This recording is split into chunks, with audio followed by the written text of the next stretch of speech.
Welcome back, traditional Zoomers and reverts and converts.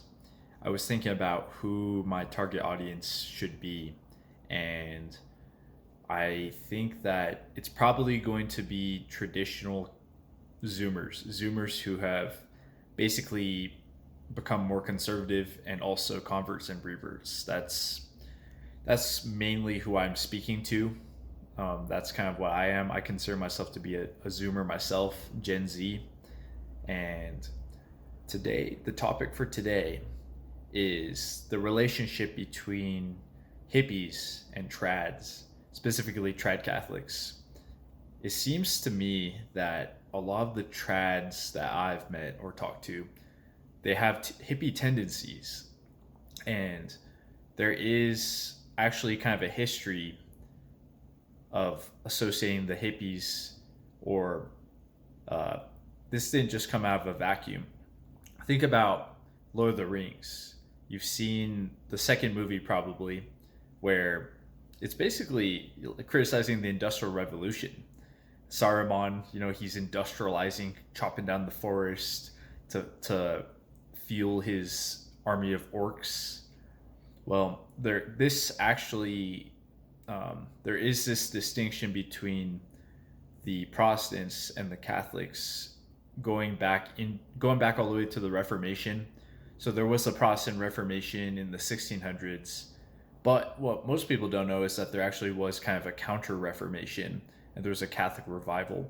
And you can see this in art. You can see this especially in art. There was specifically a movement of art during the Protestant Reformation where everything was more mechanical, more drab, more industrialized. And there was what was known as the Romanticism movement and the pre Raphaelite movement within art. You can search this, and these art movements were kind of rejecting that. So the kind of the reject modernity, rejects the Industrial Revolution. That goes back to the Catholic Oxford movement, the Romanticism movement. John Henry Newman, who inspired G.K. Chesterton, actually, he was involved with the Oxford movement and the Romanticism movement. So it's not, it kind of actually makes sense why many of the traditional Catholics have some hippie tendencies. And I'm definitely interested in natural medicine.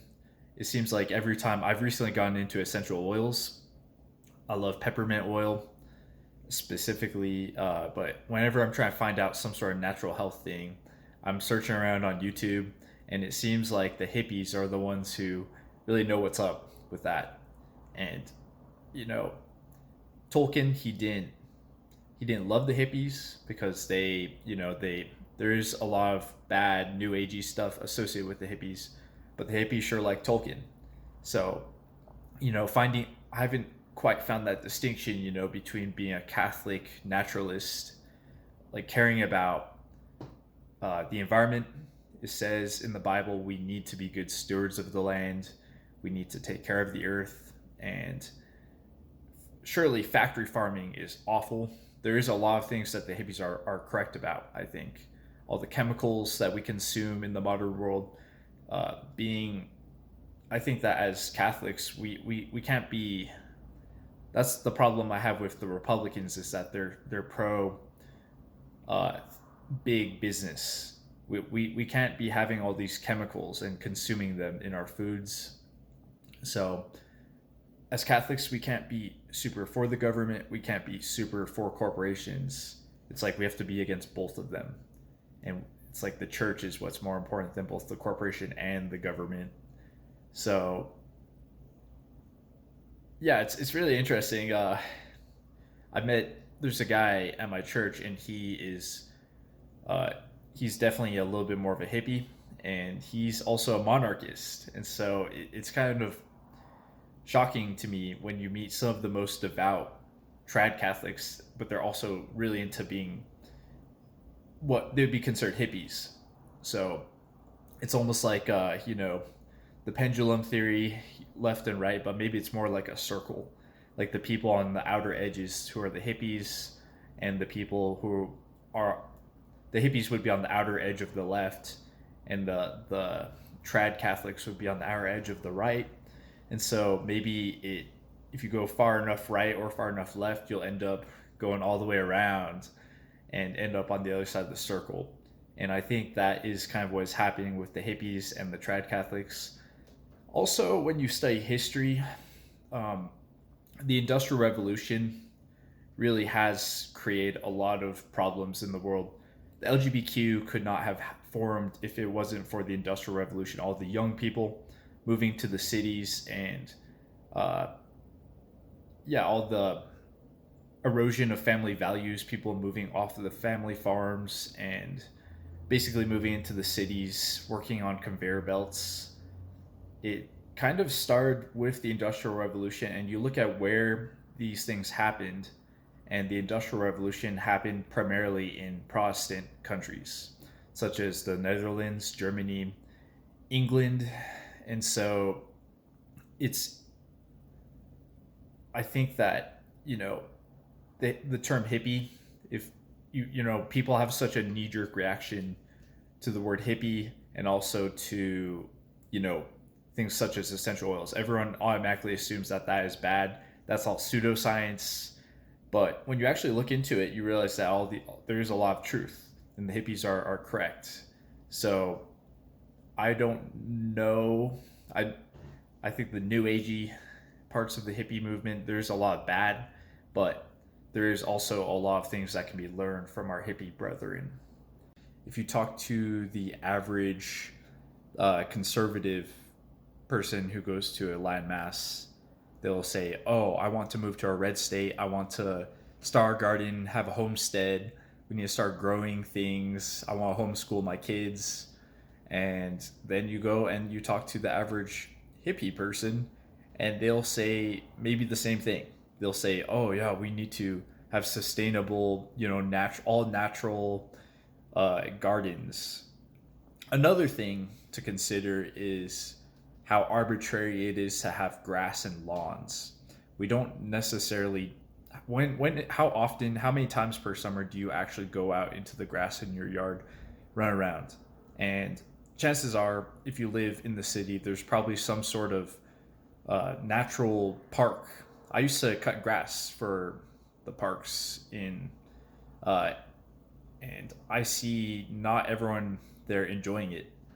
If you really want to go and enjoy grass, then simply just go within 5 minutes or 10 minutes and go to the park. Then you can go play soccer, spike ball, whatever. But it's such an expense in terms of water. The sprinkler systems, you have to spend the money on the water. You have to cut the grass. You have to pay people to cut the grass. And for the most part, if you're living somewhere that the grass shouldn't natively live, like somewhere dry, then it takes so much effort just to keep the grass green. It's beautiful, I would agree, but one thing that might be better is to actually grow a garden. And you can easily turn your yard into some sort of food bearing and producing system. And as food prices go up, you can simply supplement your food by what you can do is install a drip system. They sell these drip systems that will drip at a certain rate, so you can build the infrastructure for that, and then once you got that going, then you can basically reharness all that water that's going towards what would be grass and put it towards food production. If everyone was growing food in their yards, then there would be like no hunger in this country. And there is no hunger now, but also things would be much healthier. Plus, it's really fun. It's therapeutic to walk through the garden. You get to watch the progress of it. It teaches you virtue also, because there's kind of the delayed gratification of getting food. It's not instant. You have to be very prudent. You have to be on top of it. You have to be watering it every day. And there's always more to learn when it comes to gardening. I think that it's also good for children, because children will be able to, it attracts so much wildlife into your yard. the cats, mice, birds, bugs, insects.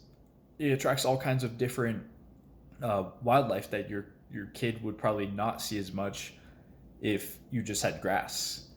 So yeah, we don't really need. I'd say the average person doesn't need a lawn and should try to create some sort of. You can create a food forest in your yard. There's all these videos on YouTube of people simply turning their yards into food forests, and you can get perennials that come back every year. Grow pumpkins, squash, flowers, and it's just it seems like that is just way more practical, especially if we're really concerned about money with all this inflation. It might be a good thing to start learning how to turn your yard into a garden. That would be good.